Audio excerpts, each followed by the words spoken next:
ルフィは海賊王になる男だ。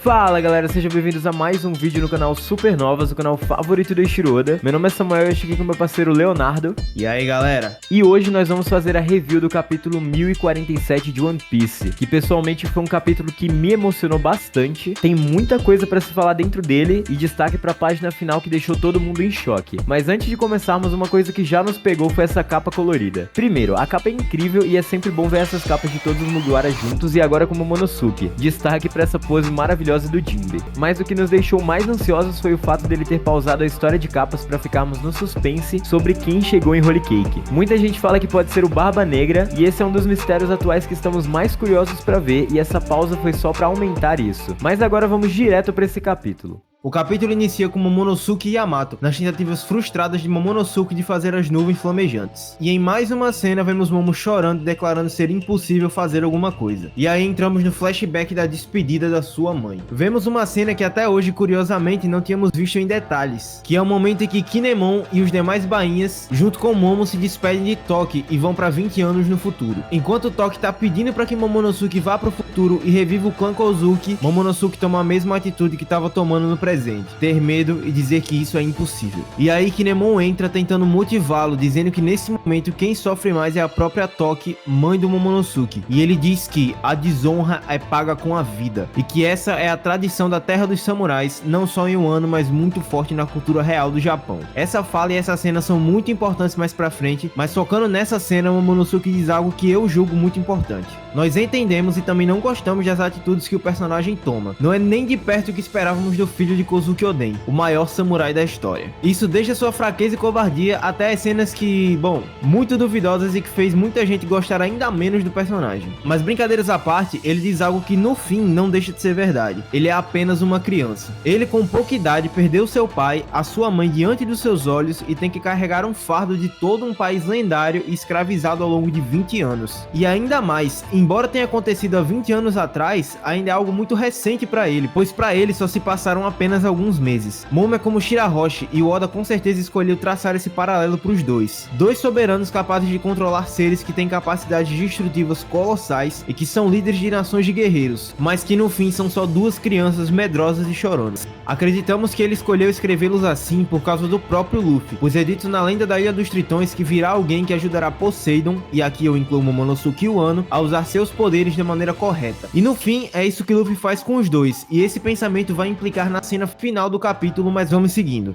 Kinemon continua seu discurso e diz há 20 anos atrás que preferia morrer empunhando uma espada pelo seu Lorde do que morrer nas chamas daquele castelo. Essa é uma fala incrível e que claro remete à honra dos samurais. E foi isso que ele e os bainhas mostraram por toda essa batalha. Isso será importante para as próximas cenas, mas nesse momento, Momo toma uma atitude e diz, mesmo em lágrimas, que seguirá o seu caminho. Isso me lembrou uma frase do Yamamoto Tsunetomo, que diz, existe uma maneira de um samurai criar seu filho. Desde a infância ele deve ser encorajado à bravura e deve ser evitar assustá-lo com a trivialidade. Se uma criança for afetada pela covardia, isso permanecerá como uma cicatriz por toda a sua vida. E voltando ao presente, ele diz decepcionado, eu falhei com ela, não vou poder honrá-la. O complexo de Momo é querer honrar seu pai e sua mãe, e é o que ele precisa fazer. É o que o soberano de Wano tem que fazer, mas ele precisa da motivação certa. Todos os momentos de coragem que ele teve foi quando ele lembrou da sua família, quando mordeu até mesmo o próprio Kaido sem medo, quando ele havia zombado de seu pai. Acredito que ainda vai haver uma cena que ele vai se lembrar dos seus pais, de tudo que se passou e ganhar os famosos 15 segundos de coragem e salvar esse país honrando o nome que o seu pai deu a ele, Momonosuke, o incomparável.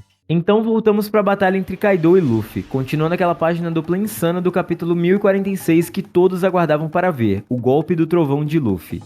E, bom, eu sei que essa edição que você acabou de ver ficou incrível, mas não foi isso que aconteceu. Luffy usou o ataque Gomu Gomu no Kaminari, Deus do Trovão da Borracha, mas Kaido acaba desviando com facilidade. O interessante aqui é o nome Deus do Trovão, que pode ser uma referência àquela misteriosa cena em Skypiea, quando são citados os deuses da natureza, e também possivelmente a Thor, algo que seria crucial pro arco de Elbaf. Faremos um vídeo pro canal sobre esse assunto, mas vamos seguindo com o capítulo. Kaido, depois de desviar, acerta Luffy com um ataque violento com o Kanabo, e começa a dizer enquanto a batalha segue feroz, que brinque o quanto quiser. Habilidades de Akumas no Mi não são o que te levam a conquistar o mundo, assim como Roger, que não tinha Akuma no Mi e foi capaz de fazer coisas grandiosas. Somente o Haki supera tudo. No vídeo mais recente do canal falamos e destrinchamos muito bem essa fala, recomendo muito que assistam. Mas em resumo, que descoberta sensacional. Muitos já esperavam isso, é claro, mas agora ser confirmado que Roger não possui Akuma no Mi é algo sensacional. O Haki, como dissemos no último vídeo, está totalmente ligado à determinação, afinal o próprio nome Haki tem esse significado. E aqueles que têm a capacidade de serem reis ainda despertam a habilidade monstruosa que é o Haki do rei avançado. Somente uma determinação monstruosa pode ferir seres como Kaido e Big Mom e superar tudo nesse mundo, e é isso que o rei dos piratas tinha. E também, concluindo a fala de Kaido, é muito legal que tenhamos isso, pois isso implica dizer que daqui pra frente e também no passado da obra, Akuma no Mi nunca foi diferencial para nada, e isso pode significar que mesmo contra a Barba Negra, Luffy vai sair vitorioso graças à sua determinação incontrolável, e essa também será a sua arma para vencer Kaido. Novamente, veja um último vídeo do canal sobre isso que tá muito bom.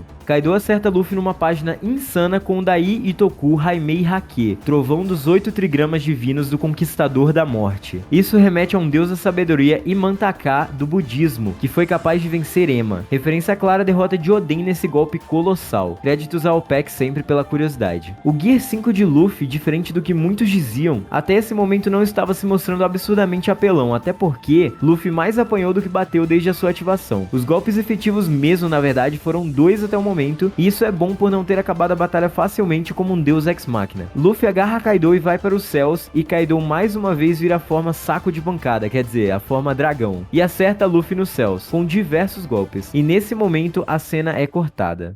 O samurai nasce para a morte. A morte não é uma maldição que se deve evitar, senão o fim natural de toda a vida. O caminho do samurai é encontrado na morte. Entre ela ou qualquer outra coisa, não há dúvidas. A escolha sempre deve ser a morte.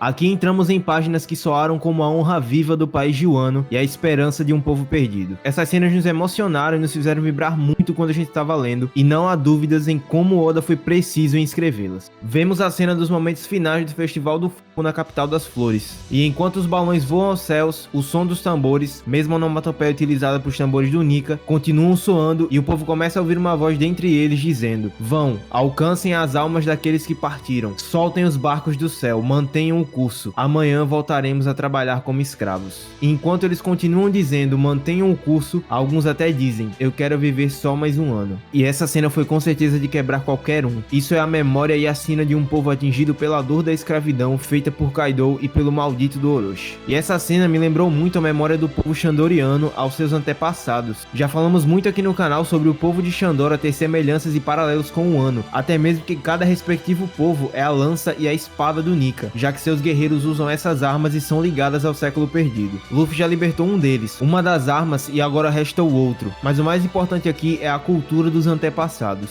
O sino dourado tinha um som que alcançava os antigos guerreiros e os tambores de Wano e as lanternas também conseguem alcançá-los. Mas Joy Boy finalmente está presente e irá libertá-los. E é até curioso e muito sutil que no fim dessa página, Oda desenha Luffy queimado por um Boro Breath, ficando apenas uma silhueta negra, com um semblante de tristeza, representando o povo estar triste na figura do próprio Nika. Kaido conseguiu quebrar o espírito de um povo com a cultura mais firme já conhecida, a cultura dos samurais, mas nem todos eles. Entramos pro palco principal e pra cena que nos fez vibrar enquanto líamos. Todos se dão conta de que agora não tem mais volta, Onigashima vai cair dos céus. Vovô Ryo se levanta e diz que eles finalmente encurralaram Kaido, e ele faz uma pergunta a todos os samurais. Escutem pessoal, o que vocês preferem? O honorável Chapéu de Palha derrotar o Kaido, o que resultará na ilha cair e na nossa morte, ou vivermos significando que o Kaido venceu? E nesse momento, a honra do país de Wano, a possível espada do Nika é representada na determinação dos samurais. E eles respondem: pensei que ia ser uma escolha mais difícil. Enquanto todos caem na risada dizendo que têm família e que estarão eternamente gratos ao Chapéu de Palha por poderem finalmente libertá-los, mesmo que isso custe suas vidas. Aliás, custo algum, como naquela frase do Código Bushido: a morte não é uma maldição que se deve evitar, senão o fim natural de toda a vida. E todos comemoram pela vitória do Luffy. Que sensacional, simplesmente sensacional, senhores. E no final ainda vemos o Usopp correndo dizendo que não quer morrer morrer. Eu ainda acho que pode haver alguma cena de destaque pro Usopp, porque ele já tinha dito pra Kiku e Kinemon que se eles morressem, a honra não iria significar nada, que é aquela cena que ele chega pra salvar os dois. Imagine se os samurais de Wano começam a ter esse respeito pelo Usopp e fazem até uma estátua pra ele, como já tem em várias ilhas ao longo de One Piece. Então voltamos pra Momonosuke e Yamato. E aí... Léo, peraí, faltou o Orochi, ele voltou de novo, ele tá vivo. Tu acha mesmo que nesse momento eu tô querendo falar disso? Vamos seguir aí, por favor?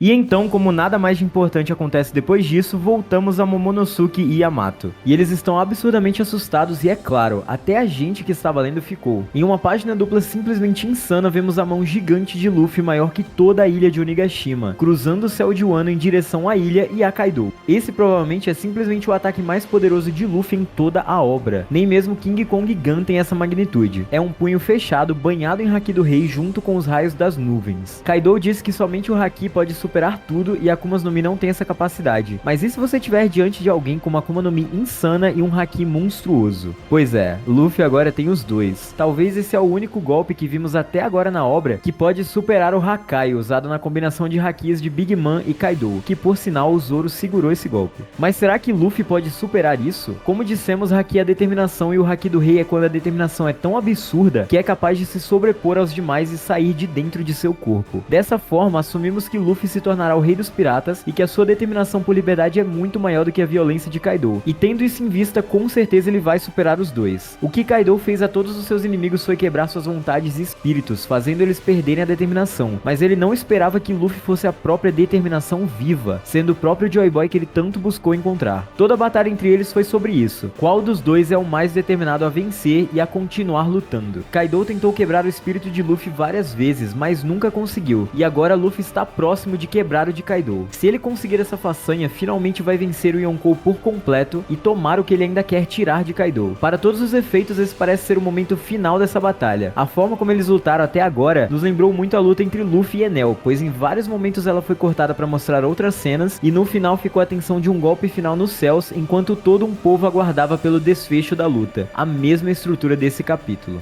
Outra coisa importante é que Luffy diz pra Momo que tome uma atitude e tire Onigashima do caminho para que ele possa acabar com isso. Tudo que foi escrito nesse capítulo, seja o flashback do Momonosuke até a vontade dos samurais, culminam nessa cena e esse pedido da atitude de Momonosuke feito por Luffy. Desde o início do capítulo, Oda trabalhou a coragem e a determinação da cultura do país de Wano para que Momonosuke, que vai ser o líder deles, finalmente tome essa atitude. Além do desfecho dessa luta e desse golpe insano do Luffy, eu espero muito que os próximos capítulos tenham uma atitude do Momonosuke para salvar a ilha. E uma coisa que nós imaginamos muito pra essa cena que seria incrível é que o soco do Luffy acertasse Kaido e a própria Onigashima, dizimando ela por inteiro. E em vez de Momonosuke ter que criar nuvens flamejantes para segurar uma ilha inteira, ele poderia criar nuvens para tirar os aliados de dentro de Onigashima e levá-los até a capital das flores. O povo no Festival do Fogo lançou lanternas aos céus em memória de seus antepassados. Imagine que linda cena seria todos os aliados, todos os samurais e os chapéus de palha descendo dos céus depois da subida das lanternas, anunciando que Kaido foi derrotado e todo o povo poderia festejar naquele momento no amanhecer do sol junto com Luffy, sem Kaido, sem Orochi, sem nem mesmo Onigashima. Seria uma cena linda e incrível pro mangá e seria uma cena digna pro Momonosuke trazer todos os aliados nesse momento diante de toda a capital das flores. E outra coisa que esperamos muito também é que esse seja realmente o último golpe, termine essa batalha, mas que antes que a gente possa ver a queda do Yonkou, a gente possa ver o flashback dele, pra gente finalmente ver o flashback do Kaido. Se Oda introduzir os Piratas Rocks, Zebek e a união entre Big Mom e Kaido, com certeza ele não vai deixar essa história passar e ela ainda vai ser apresentada pra nós. A gente tá muito empolgado pra ver esse flashback e pra gente ver finalmente quem foi o Rocks de Zebek e como era a sua aparência e a sua influência no passado. Pra todos os efeitos, a queda do Kaido se aproxima, o país dos samurais está prestes a ser livre, onde eles vão finalmente abrir suas fronteiras como na lenda do Joy Boy e vão poder celebrar finalmente o grande banquete que Luffy falou antes mesmo dessa luta começar e se encerrar a neve do país de Wano e vir o amanhecer. Afinal, o próprio Joy Boy está aqui. E é com isso que nós encerramos esse vídeo, galera. Esperamos que vocês tenham gostado das nossas opiniões sobre o capítulo 1047, que foi sensacional. Infelizmente não vamos ter capítulo semana que vem, porém tem vídeo aqui no canal Supernovas. Essa semana tá vindo cheia de vídeo, então já se inscrevam e ativem o sininho para não perder nenhum deles. Curtam o vídeo e comentem aí embaixo o que vocês acharam desse capítulo. E não se esqueçam de checar os links na descrição das nossas redes sociais, o Discord, o Instagram e a plataforma de lives do canal. E é isso, galera. Valeu! Valeu!